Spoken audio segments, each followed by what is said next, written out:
It's the summer of 1974. John Wilson is 11 years old. His sister Elizabeth, 13. So I went out into the middle of the parking lot and I heard my name. She called out my name, John. I turned around and looked and she was running my way. John Wilson runs through the parking lot, ducks around the corner of a local high school, and waits for his sister. I was gonna jump out and scare her and try to make a last minute deal with her, not to tell Mom and Dad. And she never came by. Never came by. With no sign of Liz, John runs the 4 blocks home and waits. The minutes turn into hours, and still Liz is a no-show. Officer Randy Politis catches the call. We received a radio call on a missing child from the Prairie Village swimming pool parking lot. Politis and a team of officers hit the streets. Responded to the area and conducted a neighborhood canvass of all these homes and went door to door to see if anyone had seen the little girl. After 5 hours, the search turns up no trace of Elizabeth and no reports of anyone or anything suspicious. Elizabeth Wilson was last seen alive running past a local high school. With nowhere else to turn, detectives returned to the school, and the only man working there at the time, a janitor named John Henry Horton.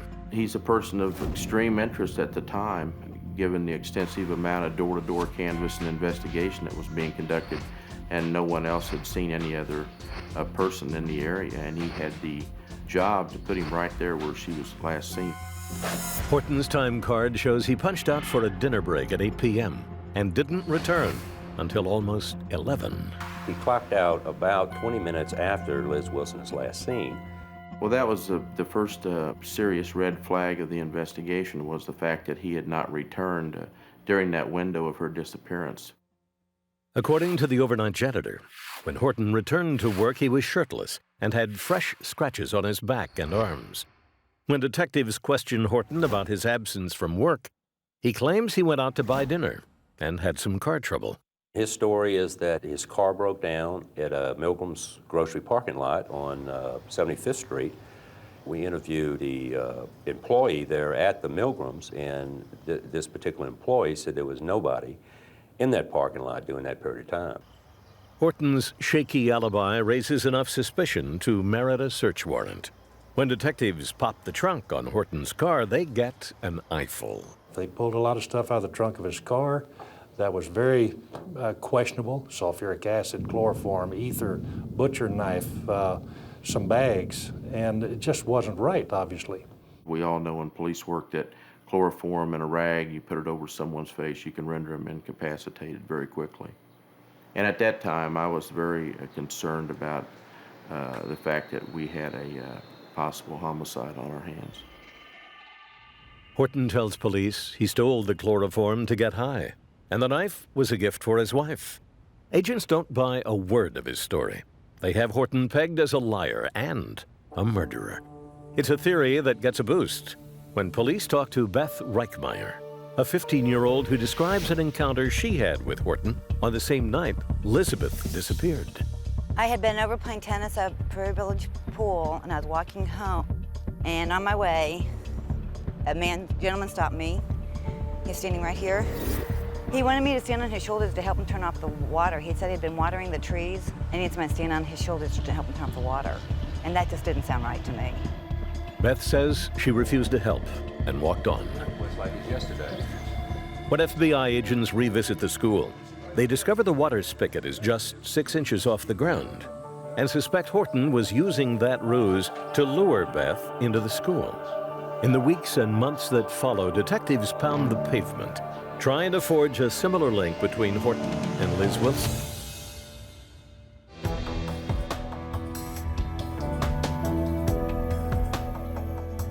"9 miles from the spot where Elizabeth Wilson vanished is a vacant field. On January 7th, a construction worker named Fred Kipp surveys the land and turns up a skull. Agents recover the skull and some bones, but nothing further in the way of usable evidence. Dental records confirm the remains belong to 13-year-old Elizabeth Wilson.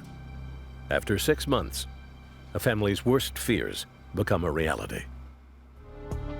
Cold case detectives begin the process of tracking down and re-interviewing witnesses. Well, first I found a note on my door, and so I called them, and they said they were going to reopen the case.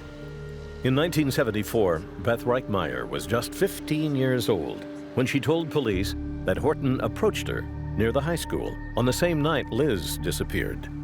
Now detectives return to Reichmeyer and ask her if she might have also seen Liz's brother John Wilson that night.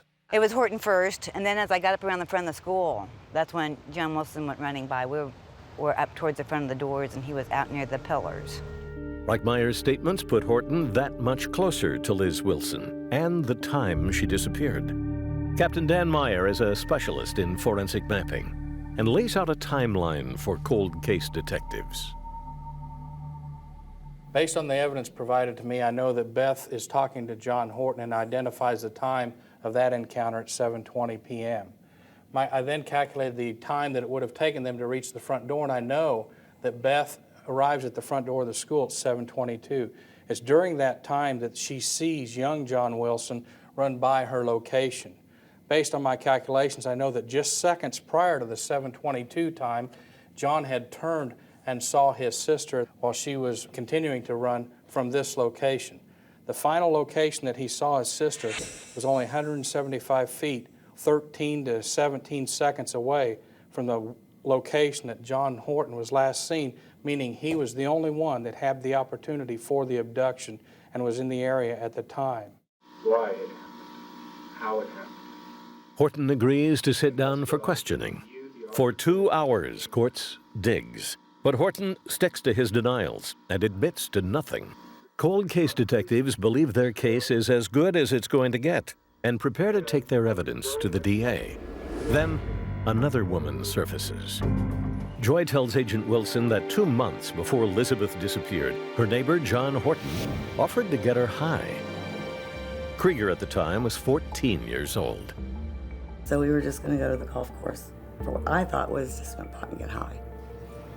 Walked over to a green, kind of sat down, like a little circle area, and he pulls out this bottle and a rag and kind of says, here, this will get you high.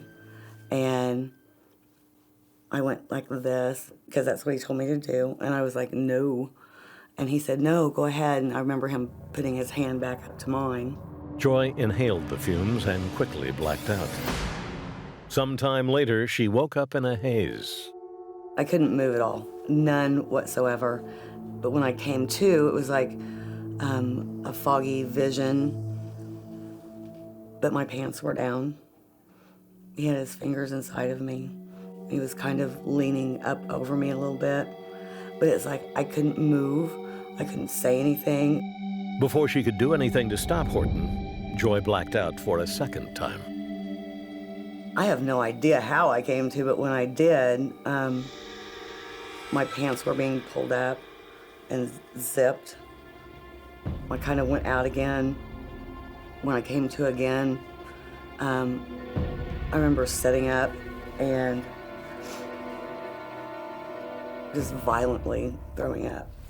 Joy found her way home and made a promise to herself that she would never tell a soul. She was very upset by it and explained to us that we were the first people she'd ever told about this. Detectives believe the attack on Krieger to be a blueprint for Horton's abduction of Elizabeth Wilson and the final piece in their case against him. On October 15, 2003, Horton is arrested and charged with the murder of Elizabeth Wilson. Our theory was that she was solicited by the defendant to come inside the school to turn off a water hose.